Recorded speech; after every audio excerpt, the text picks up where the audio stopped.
Hi friends, welcome to బౌలెటి విషయాల సుజాత్తో. ఈరోజు వీడియోలో బెంగళూరులో ఉండే మా అమ్మ వాళ్ళ ఇంట్లో మేము ఈ 3 రోజుల సంక్రాంతిని ఎలా జరుపుకున్నామో సింపుల్గా ఇక్కడ చూసేద్దాం రండి.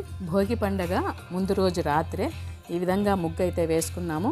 ఇంటి ముందర అంటే అపార్ట్మెంట్ కల్చరే కాబట్టి ఇక్కడ మనకు ఆరు బయట ముగ్గు వేస్తాం కదా, ముగ్గు పిండితో అలాంటి సౌకర్యాలు అయితే లేవు.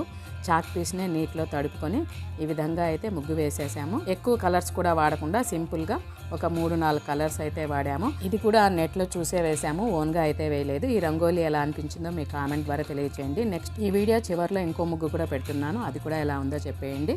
ఇక భోగి పండుగ రోజు ఉదయాన్నే 5 గంటలకి క్రిందికి వెళ్ళి ముందుగానే సేకరించి ఉంచిన ఇలా కట్టె పొర్లలతో అంతా కూడా భోగి మంట అయితే వేసాము. ఈ కర్రలన్నీ కూడా బాగా ఎండి ఉన్నాయి కాబట్టి మాకేమీ కష్టం లేకుండా భోగి మంట ఈజీగా చాలా పెద్దగా అయితే వెలిగింది. చలి ఎక్కువ, నిద్ర తక్కువ కాబట్టి అందరూ ఒకేసారి అయితే ఈ భోగి మంట వద్దకైతే రాలేదు. మెల్లమెల్లగా ఒక్కొక్కరు జాయిన్ అవుతూ అలా ఇంటిలోని సభ్యులంతా కూడా కలిసి ఈ భోగి మంట అయితే వేసుకున్నాము. భోగి మంట అంతా కూడా పూర్తయిన తర్వాత అంటే దాదాపుగా ఒక 1 అవర్ టైం అయితే ఇక్కడ స్పెండ్ చేశాము. పిల్లలు పెద్దలు అందరూ కూడా నూనె నలుగు పట్టించుకొని నెక్స్ట్ అందరు స్నానాలు పూర్తయ్యాక పూజ చేశాము. ఈ రోజైతే సింపుల్గా పూజ పూర్తి చేశాము. ఇక మా టిఫిన్ కార్యక్రమాలన్నీ అయిన తర్వాత లంచ్ కూడా పూర్తి చేసుకుని షాపింగ్కి అయితే వెళ్ళాము.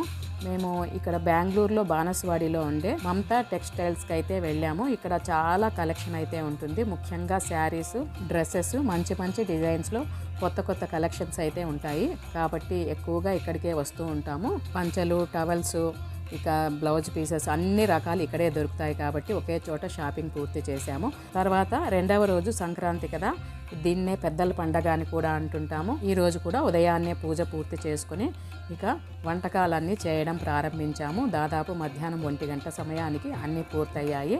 ఇక దేవుని గది ముందరే పెద్దల పటాలను కూడా ఉంచి వారికి ఇరువైపులా దీపాలను ఉంచి ఇరువైపులా మనము తెచ్చిన బట్టలన్నీ కూడా అంటే చీర, జాకెట్టు, పంచ, టవల్స్ ఇలాంటివన్నీ పెడుతూ ఇంటిలో ఉండే కుటుంబ సభ్యులందరికీ కొత్త బట్టలు కొన్నాం కదా, వాటిలో ఒక్కొక్క జత మాత్రము ఇక్కడే ఉంచి అంటే వాటిలో నలుపు లేకుండా తీసుకుని అవి ఉంచి మేము వండిన ఆహార పదార్థాలు, పిండి వంటలు ఇవన్నీ కూడా నట్టింట ఆకు వేసి 3 ఆకులను వేసి అన్నిటిలో కొద్దిగా వడ్డిస్తూ పెద్దలకి నివేదన చేసి చివరగా టెంకాయను కొట్టి హారతినిచ్చి పూజ పూర్తి చేసుకున్న తర్వాత వీటిలో ఉండే అన్ని రకాల ఆహార పదార్థాలని కొద్దిగా తీసుకుని మరొక చిన్న అరిటాకులో ఉంచుకొని దానిని కాకికి బయట ఆహారంగా ఉంచాము. ఈ విధంగా మా పూజ పూర్తి చేసుకున్న తర్వాత చివరగా అందరం కలిసి ఈ ఆహార పదార్థాలన్నీ కూడా భుజించాము. పండగ రోజు చేసిన వంటకాలు కదా, ఆ రుచే వేరుగా ఉంటుంది. పిల్లలు అరిటాకుల్లో తినడాన్ని చాలా బాగా ఇష్టపడతారు.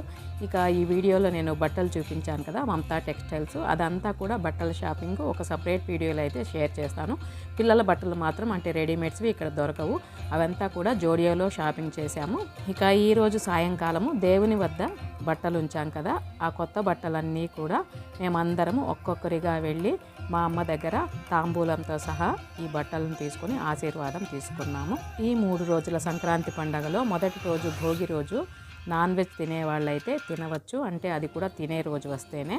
ఇక 2వ రోజు పెద్దల పండుగ రోజు కేవలం వెజ్ ఆహార పదార్థాలు మాత్రమే వండి మేము నట్టింట ఆకుని వేస్తాము. ఇక 3వ రోజు పెద్దలకి ఇష్టమైన నాన్ వెజ్ ఆహార పదార్థాలను అంటే మాంసాహారాన్ని వండి ఆ పటాలను దేవుని గద్ద వద్ద ఉంచకుండా సపరేట్గా ఉంచి అక్కడ పళ్ళెం వేస్తాము. కాబట్టి 3వ రోజు మేము మాంసాహారాన్ని వండి దానిని పెద్దలకు నివేదన చేసి దాన్ని మళ్ళీ మేము ప్రసాదంగా తీసుకున్నాము. ఈ విధంగా 3 రోజుల మా సంక్రాంతి పండుగ జరిగింది. ఈ వీడియో ఎలా అనిపించిందో మీ కామెంట్ ద్వారా తెలియచేయండి. నచ్చితే లైక్ చేయండి, షేర్ చేయండి. కొత్తగా ఎవరైనా చూస్తున్నట్లయితే ప్లీజ్ సబ్స్క్రైబ్ చేసుకోండి. ఇంకా అందరికీ మరొక్కసారి సంక్రాంతి శుభాకాంక్షలు. ఈ పండగ 3 రోజులు మేము తీసుకున్న కొన్ని ఫొటోస్ను కూడా ఈ వీడియోలోనే షేర్ చేస్తున్నాను. మరి అందరికీ ధన్యవాదాలు.